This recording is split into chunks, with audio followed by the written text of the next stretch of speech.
It's time for the Rick Smith Show.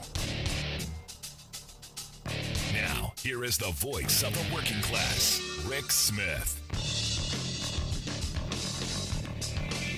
And welcome, brothers, sisters, working class heroes. This is the Rick Smith Show. Thanks so much for being here today on the big program. Lots to get to. Lots to talk about. General Frank McKenzie, the commander of U.S. Central Command, Monday from the Pentagon announced the last C-17 lifted off from Hamid Karzai International Airport, August 31st, 3:29 p.m. Eastern Time. The last flight out of Afghanistan, the end of our presence there, and the end of a 20-year-long war. Thank goodness. And for all of the bickering, all of the whining, all of the complaining, all of the finger pointing, all of the blaming, especially pointed at Joe Biden, there is enough to go around. But right now, we won. We accomplished our mission. Bin Laden is gone. It's now time to move forward and move on. Bring our people home, start taking care of them, and move forward in that way. Now, what's sad to me is there are so many people out there who are trying to take this moment and point it all at Joe Biden. Oh, Joe Biden's fault. Joe Biden's the one who did all this. When he was handed a big you-know-what sandwich from multiple administrations. There was never any good going to come out of this for us long term. We could be there another 20 years, and this was going to be the same. Were there some mistakes on the ground at this moment? Yeah, there may have been. There may have been a decision that was made wrong. There certainly was a lot of intelligence that was wrong, especially that someone thought the Afghani army was actually going to be able to hold its own. But we are out. And it's about time. Now, that doesn't mean war is over. The war at home is only just begun.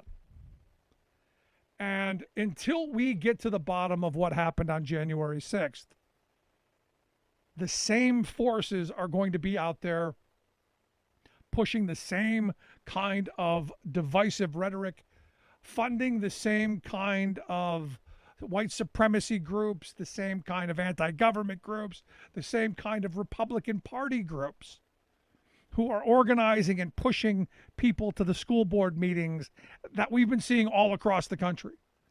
What we're heading for and what the right wing wants, what the fascist class wants, is a January 6th every single day. They want a January 6th every day in every school across this country that they don't agree with. They want chaos. They want anarchy. They want chaos for chaos' sake. And understand, these people are never, let me repeat, never going to be happy. You can never appease them enough.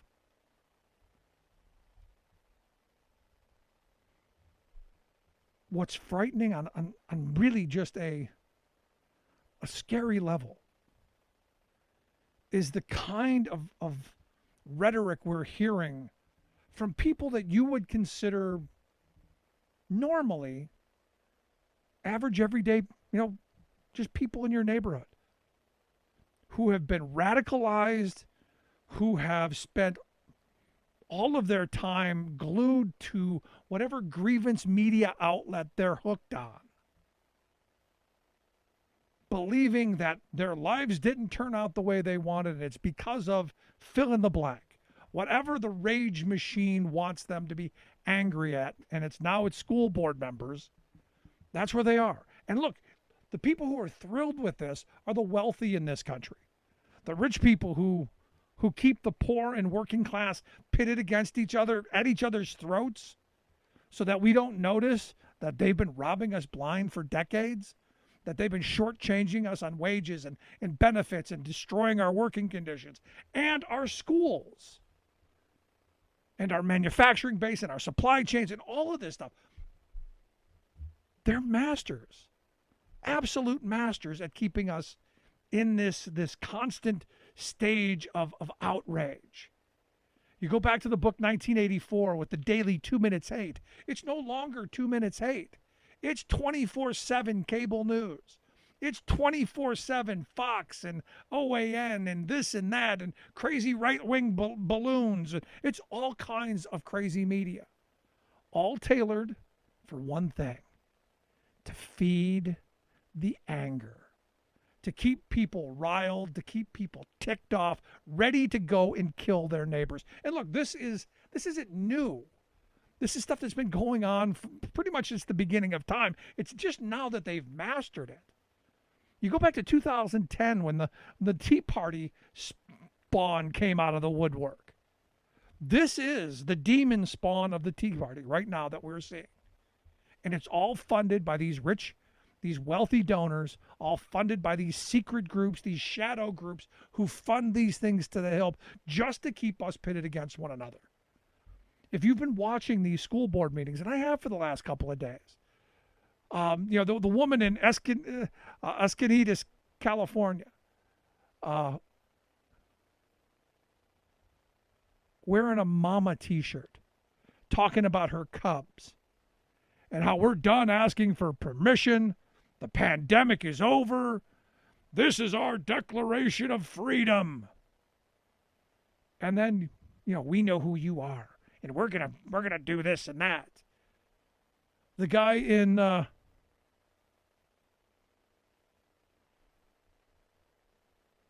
California, who Santa Monica, who's saying that over a mask, he's ready to start a civil war. He knows he's got a sign with all of the board members' names, addresses written on it. We know where you live. We're coming for you. It's going to be a civil war. You got this candidate in Northampton County, Pennsylvania, who said, forget going to these school boards with freaking data. We go into these school boards to remove them. I'm going in with 20 strong men, and I'm going to give them an option. You can leave or they can be removed. He's literally talking about physically removing elected board members and installing whomever he wants, much like they wanted to do on January 6th. He said that he was willing to die on this hill. Masks are now the hill we're willing to die for. Masks are now the hill that we're willing to start a civil war over. Masks are now the hill that society is completely breaking down. Forget 20 years of war in Afghanistan, dead soldiers, trillions of dollars in wasted revenue. Forget, that's not a problem. But a cloth that you're required to wear over your face in a classroom, that is a bridge too far. Willing to go get the guns. Now understand, this is what they've always wanted. This is what the fetish crowd has always wanted. These are the people who view themselves as uber patriots. These are the Tea Party people. These are the freedom folks. They're going to talk about freedom and liberty without actually understanding what that means. But understand, this is not just a couple of yahoos. Because that's just some loudmouth from eastern Pennsylvania, or that's just some loudmouth on the West Coast. That's just some loudmouth in Tennessee. It's just some crazy person. No. This is well-funded, well-coordinated, well-orchestrated, and directed by right-wing hate radio. Anger, grievance radio fuels this rage with misinformation and the hateful rhetoric that comes out every day. They want to ruin your children's education. They want to control you. They want to take your liberty. They're coming for you. They're going to make you do X, Y, and Z. They're going to force you to get the shot, and it's got a chip in it, and it's going to make them follow you. And all of this crazy conspiracy stuff. And they're eating it up. And now look, this didn't just happen. This has been 40 years in the making. This is a generation who was reared on anger and hate and grievance radio. This is the right-wing talk radio success story. This is exactly what the Powell memo is about. Get people, keep them there, keep feeding them your rhetoric, and you can save the free enterprise system for the wealthy. Now, what's interesting is, I'm struggling with where we are with the vaccine, where we are with the pandemic, because every time I see one of these right-wing mouthpieces who, has been an anti-masker, anti-vax person, saying, oh, it's all a big hoax, and I see them die from COVID, my first thought is, good, bye. You're no longer going to be spreading a message that's going to kill people. And I've said it a bunch of times on this show. It's bad for my karma. It's bad for my soul. And I want to understand what it is that makes someone go, I have the ability to protect myself. I have the ability to protect my family and my children and my friends, but I'm just not going to do it. I struggle with it. Until I read this article by this Dr. Baruch. And it's an interesting perspective that he put forward. But there was one line in there that really grabbed my attention, and I'll get to that in a minute. But he was talking about, from his experience as an ER doctor, where he sees these people every day. The folks who, they were the diehards until that tube comes out, until it's the end. And they know it's the end. He knows it's the end. They know it's the end. Then they beg for the vaccine. Then they beg for any help whatsoever. And he says, look, as a doctor, we go through this all the time. We see people who, they caught themselves on fire, lighting up a cigarette while on oxygen. And the first thing that they do when they get out of surgery is reach for a cigarette. We see people do dumb things. We see people who do what's not in their best interest. He said himself, look, I got high blood pressure and I'm elbow deep in a bag of chips. I know it's not the right thing. I do it anyway.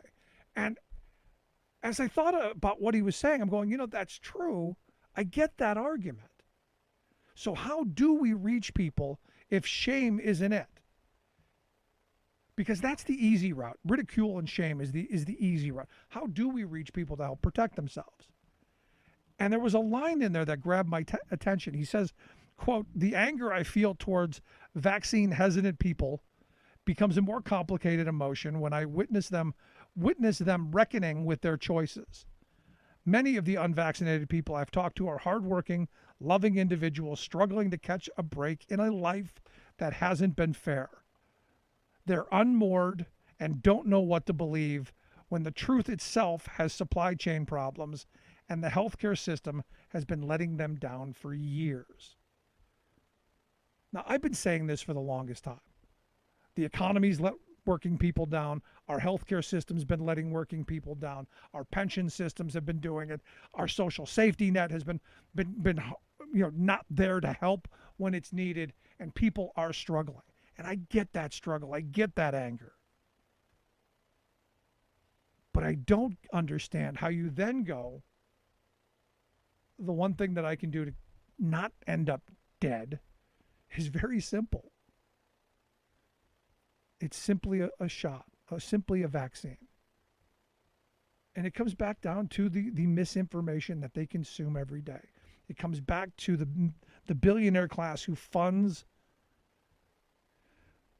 these ultra-right groups who are, look, their goal is only to cause trouble, only to cause anarchy, only to cause chaos.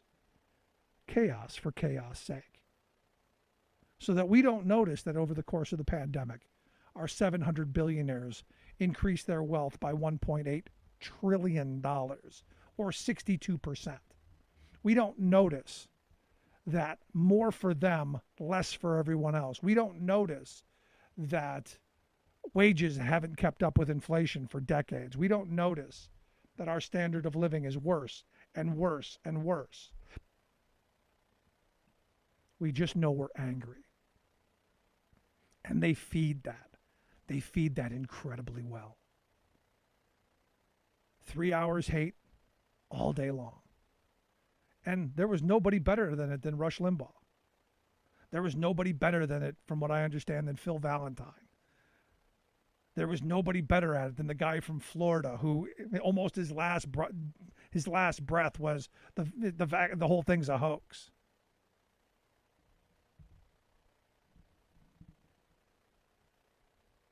At what point do we stop? Now this guy's argument was pretty simple. The more we communicate with each other, the more we talk, the more we try to understand, the better we can get. We need to hear people's stories. And I agree with that. I agree with we do need more people to tell their stories, especially those people who are on their deathbed, who, when truth really comes knocking, they find the answer. The weird thing is you listen to these people who say, well, I don't know what's in the vaccine, yet they're going to go to a Tractor Supply and buy a drug made for horses and for cow and for sheep as a deworming drug, and that's going to be their savior? They're going to dope up on zinc and hydroxychloroquine that's made for malaria and to treat lupus? Is that? But don't ask what's in those drugs. It's really a twisted time we live in, because he's right. The supply chain of information has been so badly screwed up, and the disinformation machine is what is dominating, because it's always easier to be against something. It's always easier to tear into something. It's always easier to attack someone than it is to actually have a solution. My grandfather always used to say, any idiot can tear down a house with a hammer. It takes a craftsman to build one. So the question is are we willing to tear our democracy down because some child has a hammer? Or is it possible that we can build up our institutions to help get us through this time? We will see. Sadly, I see a January 6th coming very soon. Love to hear your thoughts. You can email me, rick@thericksmithshow.com. Quick break. Right back.